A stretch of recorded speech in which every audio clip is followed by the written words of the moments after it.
Putusan Nadiem menggunakan Chromebook dan Google Education, menurut saya saat ini itu yang terbaik. Kayak saya baru pulang dari London, itu ada pameran pendidikan, itu semua guna teknologi.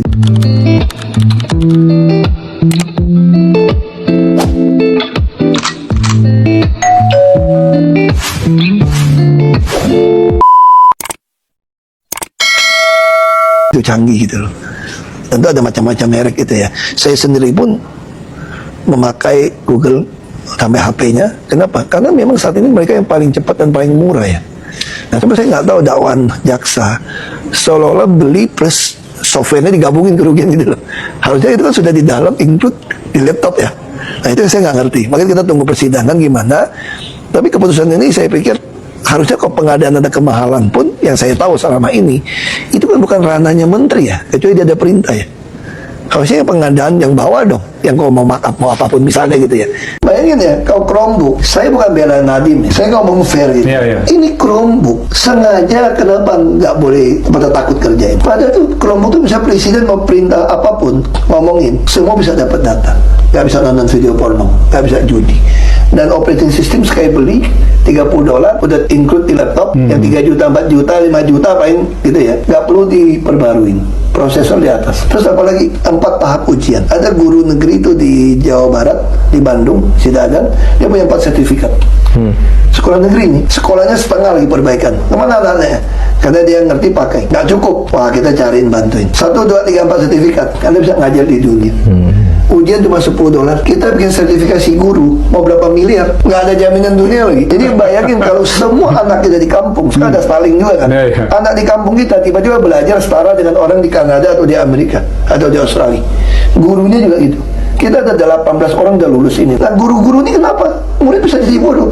Karena banyak guru kita nggak lulus sertifikasi juga sebetulnya. Nah, tapi kalau dengan cara itu mereka bisa belajar. Kita nggak usah takut AI, kan guru bisa interview, foto. Saya mau nanya yang terbaru, Pak Nadiem. Ya. Ini kalau terbukti, ambil dong. Nah, kalau menurut saya nih, kalau saya jadi menteri pendidikan saja nih, gua pun akan beli Chromebook. Oke. Jujur nih. Kenapa gua akan beli Chromebook? Dulu waktu gua jadi bupati, bercerita nih, kenapa gua pikir gua akan lakuin yang sama. Lu bayangin ya, ada ratusan sampai ribuan guru mau ujian sertifikasi. Lu sewa tempatnya itu berapa duit? Bisa 2-3 hari makan konsumsi, kau pakai hotel supaya nggak pulang, itu udah berapa duit? Belum lagi kita nggak tahu nih, dia KKN apa nggak tuh sertifikat. Iya. You know, tiba-tiba ada sistem yang dikeluarkan Yang lebih, yang ada Google Education, ya, kita sebut nama Google lah. Ada sertifikasi Google Internasional. Lu jam berapa ngetik, kita sebagai kepala sekolah atau pejabat, bupati apapun, kita bisa tahu nih, kapan dia belajar itu guru, sertifikatnya lulus apa enggak, dan ujiannya cuma kalau nggak salah $10 seumur hidup nih. Terus operating systemnya, kalau dulu kita pakai yang beda ya.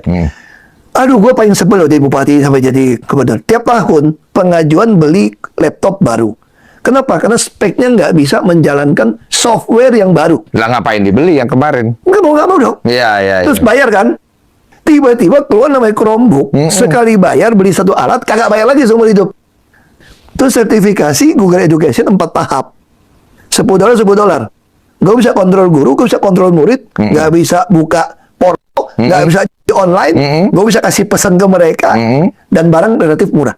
Oke. Jadi kalau gue pribadi nih, kalau gue jadi menteri pendidikan, gue pasti akan pakai sistem ini. Kecuali ada keluar namanya Tetrabook atau apa. Yang lebih. Ini orang terbaik Pak Joko itu. Pakai saya tulis dicopot. Makanya saya selalu bilang sama Pak Jaksa, kenapa saya mau lapor ke Jaksa? Periksa tuh sekalian BUMN. Periksa tuh presiden bila perlu. Kenapa orang terbaik dicopot?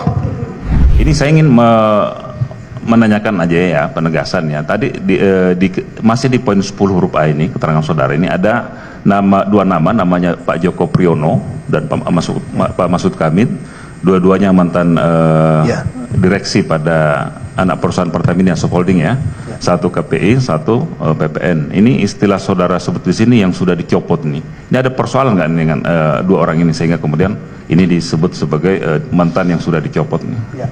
Ada masalah nggak dengan dua? Bagi saya dua saudara ini adalah dirut yang terhebat yang Pertamina punya. untuk mau perbaiki produksi kilang, termasuk perbaiki Patra Niaga. Makanya saya sangat senang dengan mereka. Semua yang saya arahkan dia kerjakan, termasuk soal editif. Pak Mahfud ini lebih baik dipecat daripada dia tanda tangan kalau ada penyimpangan pengadaan. Makanya saya bilang ini adalah salah satu terbaik yang kita punya. Pak Joko ini, Copot ya istilahnya. ini orang kilang, asli dari kilang. Ini orang menurut saya adalah orang yang terbaik pengetahuan tentang kilang.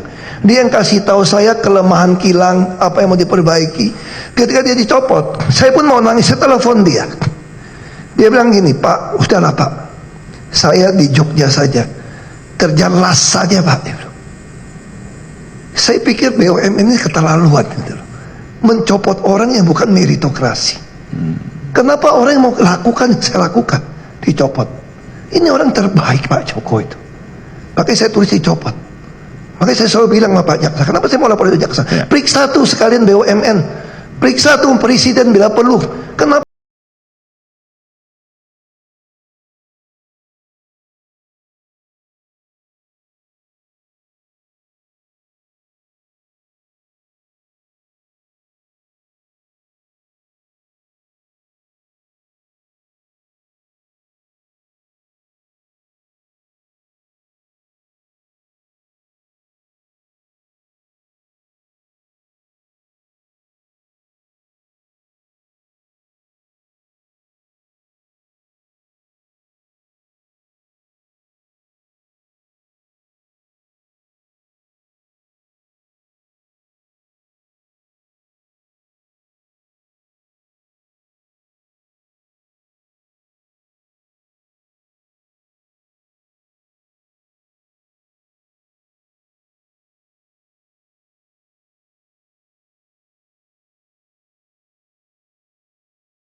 Mas Nadine terkait dengan harga yang tadi itu maksudnya? Saya hari ini sangat kecewa ya dan sedih bahwa bisa sampai ke sini kita kasus. Hari ini sudah jelas bahwa berdasarkan kesaksian itu angka kerugian 2 triliun itu sebenarnya tidak ada. Angka 2 triliun itu sebenarnya dibagi. 600 miliar itu CDM, yaitu fitur pengontrol, 1,5T kemahalan harga laptop. Yang 600M udah jelas tidak disebut oleh BPKP sebagai suatu kerugian, tidak ada isu, dan malah digunakan di pengadilan untuk menggunakan datanya. Jadi itu dimanfaatkan dan sangat berguna. Jadi kita tidak harus bahas yang 600M. Yang 1,5T adalah hasil audit BPKP setelah saya ditahan. Audit yang terburu-buru untuk mengeluarkan. Ternyata yang disebut situ adalah harga selisih antara yang menurut audit kerugian harusnya harganya di sini dengan harga realnya. Harga yang disebut BPKP itu 4,3 juta rata-rata. Harusnya Chromebooknya dibeli di 4,3 juta. Padahal semua saksi prinsipal dan distributor hari ini menyebut harga jual mereka aja ke distributor itu lebih tinggi daripada harga wajar yang disebut BPKP. Harga jual mereka ke distributor saja antara 4,3 sampai dengan 4,6, 4,7 juta, bahkan ada yang 5 juta dijual. Jadi saya tanyakan ke semua saksi ini, wajar tidak angka 4,3 juta berdasarkan audit kerugian negara? Mereka bilang tidak wajar sama sekali, tidak mungkin, pada rugi semua, distributor rugi, reseller rugi, tidak mungkin angka 4,3 juta itu adalah angka pembelian yang wajar. Nah inilah kenapa saya begitu bingung dan kecewa bahwa kekeliruan dalam perhitungan bisa menyebabkan angka 2 triliun yang sudah disebarkan.